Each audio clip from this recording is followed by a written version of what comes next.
What's happening, people? Welcome back to Kenny Fan TV channel. We're live. We're live finally. Yeah, we're live at last, man. Yes, yeah. Apologies once again, man. Like I was actually gonna do a watch along um this morning at my end, but like towards the end, my stream year, it was terrible this morning, man. I wasn't like the problem was the mic issue as well.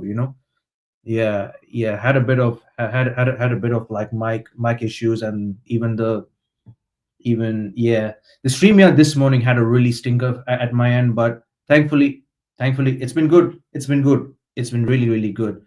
Now it's been fixed when I came back from work. But luckily, I did get to watch the game.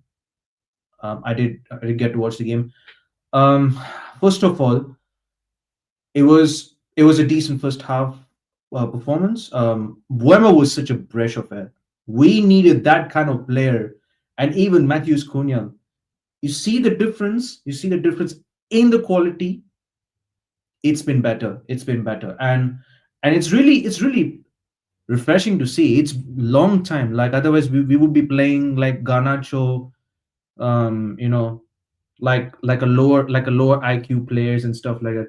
You know, so far this tour, it's been pretty positive. I'm not gonna lie. It's and I'm really happy about Ruben Amorim's tactical in-game management in the preseason game. He did try it with Diogo Dalot, but obviously he had to rest Dogu, so I'm not really gonna blame Amorim on that. But with that being said, right?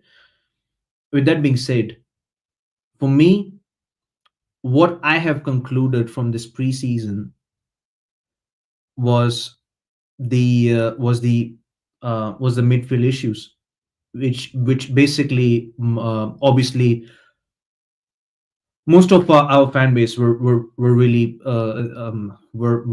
chatting about it. So yeah, and the thing is, right? The thing is, Bruno Fernandez, we all know as a fan that he's not an eight, and he did try to play as a 10 as well at times. And and for the second goal, he loses the ball. He lost the ball, and which basically led to an own goal I think it was from Aiden Haven, right? And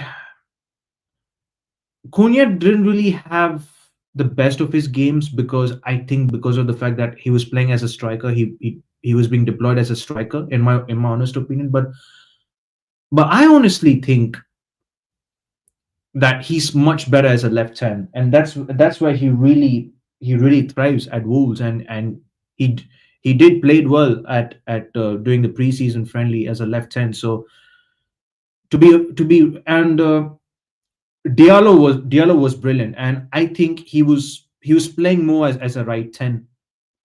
He was playing more as a right 10, instead of being instead of him being as a right wing back. So wing back is equally an issue as well. So because with Dalot, this guy, he doesn't he we all knew from last season, he doesn't have like the attacking instinct, nor he has a little bit of his defensive IQ, you know. And AC Milan fans will tell you all these things about Diogo Dalot, and he's had one decent season out of 5 or 6, which is clearly not good enough, and he's not even good enough to be a starter. So the wing back issues are still there, the midfield issues are still there. The only the only department that has been fixed is the back line. Only the back three is is actually sorted. The midfield and the striking department and the goalkeeper. So it's three departments. It's the same problem. It's the same problem from last season. So I'm not trying to be really negative, but I'm I'm not gonna I'm not gonna get too giddy. I'm not gonna get too ahead of myself. right? Yes, we can be really optimistic going into the next season, because United in the next in their last couple of years, they, like, fans really expected a lot for the club to really get back to where they belong, is where challenging for the Premier League, winning the league titles. And now these days we're just asking for top 7, top 8, top 9. And the thing that I'm thinking to myself, why the hell would you think about aiming such places like this? Imagine saying such things. Ineos will laugh at you. Glenios will be Glenios will be sitting at the back. They will be laughing at us. I'm telling you right now, one game a week, it's a good advantage for us. So we should be using this, one game a week, as a mock exam, sort of like a mock exam, like a preseason. The last two games we played all right. I'm really happy. I'm happy with it. But the only thing that really affected this team is the midfield. Yes, people will say it's a midfield, and I 100% agree with it. But it's the combination of the midfield, lack lack of a focal point, which is a nine, which is why we are going after Sesko. And Danny B, you know me pretty well, and I know you, and you and both I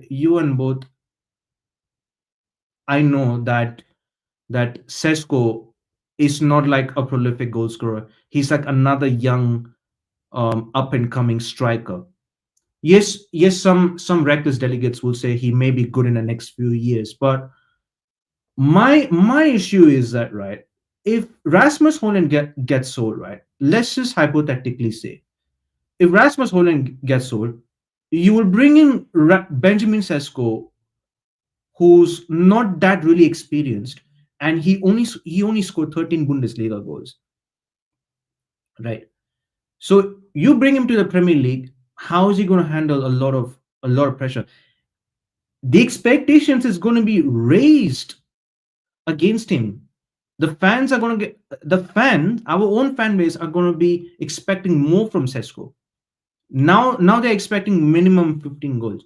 The Premier League is twice harder than in Bundesliga. You know this, right? And this is why I said it in the group chat.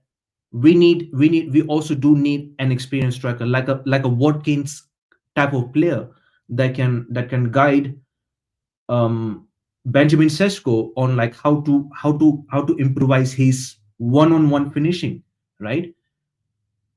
I remember few years ago, very few years ago, when like Rasmus Holland wasn't really hitting the ground running in his first season, by the way. In his first season, by the way, our own fan base was saying, they were demanding, like, oh, we need an experienced striker, we need this, we need that. And now the same fan base are saying, oh, we should bring in Sesko now. I'm fine with bringing Benjamin Sesko as a backup. Do not get me wrong. I'm fine with him as a backup, but I don't want him as a main starter, because what happens if he doesn't score in his first 7 games? By the way, because even if, yes, sure, Buemo and Cunha would surely assist him, would surely try to create chances for him, but I'm a little bit skeptical about his one-on-one finishing chances, because last few years ago I did a watch alongs. I did the Euro 2020 watch alongs. There was one of the games where Benjamin Sesko missed a really easy 6-yard chances. This is where I feel he needs to improve. I'm not saying like Benjamin Sesko has a shit talent. He has a better footballing talent than Rasmus Højlund. He does. I watched Sesko before. I know who Sesko is, right? You know, it's crazy, isn't it? Anyways, guys, big up the chat. Big up to Danny B. Big up to Stephanie. Hey, my friend. Big up to Frankie. Big up to Frankie, my friend. Hope you're doing well. It's been a long time. Unbeaten and scoring some goals always helps, but midfield quartet is still flaky and not functional. Bruno Fernandes. I said this from time. Are you concerned that Cunha hasn't scored for us yet? No, I'm not. I'm not concerned because as long as he is as long as if he's playing in a left hand in his where he played for Wolves, then I'm okay. I'm okay with Cunha, to be honest. Funny how Liverpool not in for Sesko. He isn't Premier League proven like Isak. Bro, Ekitike, yeah, they just signed another non Premier League proven player, another one season wonder. You know, but to be frankly honest, they have a lot of good functional players around him. Even Florian Wirtz. So there is going to be high expectations on Wirtz, Ekitike, and there's going to be a lot of expectations. So to be honest, Stephanie, I don't really care how Liverpool are going to do in the league, but to be see with or without Isak, I think they're going to be favorites to actually retain the Premier League. But as much as I want to hope for Arsenal to win the league, but if they win the league, oh my god, imagine these unbearable flipping Arsenal fan base, bro, on the internet. They are one of the most they are the loudest fan base around the world. I would say second. I will rank our fan base as a second. So I agree with that. But talking about the games where about the summary of the US tour review, right? The Leeds game, the Leeds watch alongs I did, I'm like the Leeds game, it was shit. It was absolute shit. That's why I didn't want to do like a like sort of a match reaction because it was pointless. It was absolutely pointless. The West game, it was good. It was good for 70 minutes. We were better in the 70 minutes.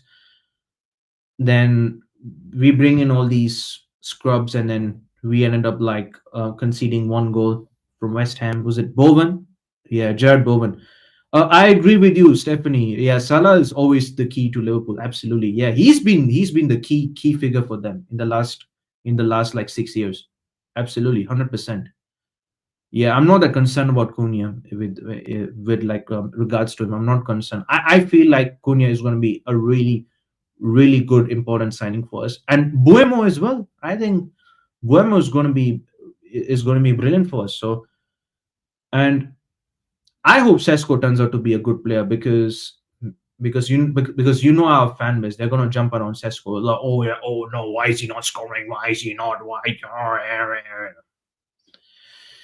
yeah. Anyways, man, you know what, I see a lot of fan base, they were saying bring in the midfielder first then a striker. The problem with Glenius was, I said this many times. Big up to Stratford Post. Big up to Stratford Post. He said the same thing. We've been going through multiple deals. No, we've been going deals one by time, one at a time, one at a time, one at a time. We wasted the whole 6 to 7 weeks of Brian Buemo. We wasted the whole 7 weeks. We should have gone for a wing back. We should have gone for a like we should have gone for a cheap. We should have gone for Javi Guerrero or something like that, some sort of player, or maybe Hackney, because Glenius, they like cheap price players. So if you want cheap players, why don't you get the deals done? Why don't you multitask in getting the deals done? Now we are left with one more preseason, which is at Old Trafford. We are playing against Fiorentina, and then after Fiorentina is Arsenal, the first Premier League game of the season, guys. First game of the season against Arsenal. I wouldn't mind Javi Guerrero. Absolutely. Yeah, I wouldn't mind him too. I wouldn't mind him too as well. Removing the unwanted players continues to be our Achilles heel. More like flipping ACL. It's more like ACL at this time, Stephanie. It's been difficult.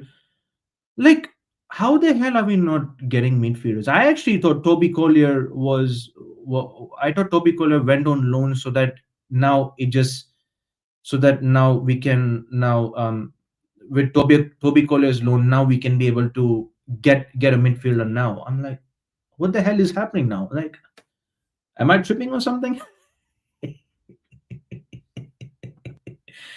Yeah, absolutely, bro. Absolutely. Yeah, I mean, the sins of the past have caught up to us. We paid a lot of wages per week. That remember the Alexis Sanchez deal and all these things, right? That absolutely effed up the whole wage structure, isn't it? Rios would have been excellent signing, but clearly Ineos knew better. I don't know about that. I don't know about that, but Glenius, to be honest with you, Frankie, I'm not giving Glenius any credit where it's due, bro. I'm not, bro, because they were the ones who facilitated the Glazers to stay in power, and and who is still signing the checks? Joe Glazer, still him. So yeah, 225 subscribers. Couldn't believe I've reached that quick. It's actually hilarious. I haven't been doing a lot of live streams, but you know what? I chose to put like a lot of short videos and stuff like that kind of just to kind of like make a lot of contents a bit like sort of consistent. Yeah, you know that's why it's been going pretty quick. The only way we can get rid of the unwanted players is to allow them to run their Yeah, that's what Sancho's gonna do. He's gonna run down his own contract. Yeah, Sancho Dortmund, Sancho to Dortmund, Juventus talks. These are all in a cuckoo land. You know. Yeah, yeah. There's nothing much we can do now. Like a lot of fans have realized that we should have sold Bruno for 100 million and all, but apparently they were the same fan base who celebrated Bruno staying. Oh well. Oh well.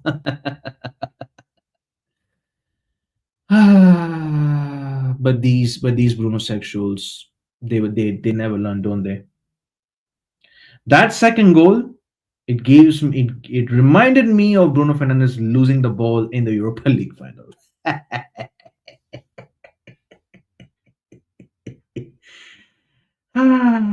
But then he gets goals and assist stats mentioned, but like they don't even see his overall gameplay. He's been a liability in midfield. I thought Kobe Mino actually did all right against Everton, but the thing is, right, we still need Ugarte and Mainu can be okay in midfield, but against like a lesser physical teams. This is why we need like a Bob Baylor type player. You know, people may say Siko Kone, but he doesn't look that physical. Maybe Amram didn't really give a lot of minutes to him for him, but I wish he would have. I wish he would have. Big up to Javi in the house. Hope you're doing really well. And um, do we look ready for this season? I'm gonna say 60%. KG said 80%, 90%, maybe. I disagree with him, but it's his opinion. But the reason why I said 50% because we have halfway things to do. We do need like a striker, a midfielder, and we do need a keeper because how is Tom Heaton in the last few preseason games have been better than both Onana and Bayindir. Imagine Heaton against Arsenal, and if he does the masterclass, it will be hilarious. This is why we need to get Donnarumma, and I don't get why our fan base saying, oh, like why would he leave PSG to United? Why not? We are still a massive club, don't we? Aren't we? You know, I mean, no matter how shit we've been, we are still a bigger club than flipping PSG. That's just a fact, you know. Anyways, guys, Anyways, people, I'm gonna end the stream. Like I was thinking of just doing a very short stream about the preseason US tour review. And let me see what time is the preseason. I hope that it is nighttime. I don't want it to be in early morning. You know, early morning it's gonna be a bit tough for me. And 9:45 next week on Saturday. Perfect. I will do a watch along. I'm doing a watch along for that. 9th of August. Perfect time. I will do a watch along. Anyways, guys, big up to everybody, and hopefully praise, hopefully for a striker signing. Here we go this week. Hopefully to hear a Sesko's hopefully to say Sesko to say yes to you. I still believe that Sesko is coming to us because of Christopher Vivo, because Vivo is the main factor of it. Yeah, and as reported by David Ornstein, like yesterday or day before that, that they have rejected Sesko's bid. So yeah, so it's a clear open way, it's a clear one way for United to put in a bid in and convinced Sesko that we are in for an interesting project. Anyways, guys, I'm gonna end the stream. Big up, guys, and I'm gonna end it. Big up. I gotta take a call.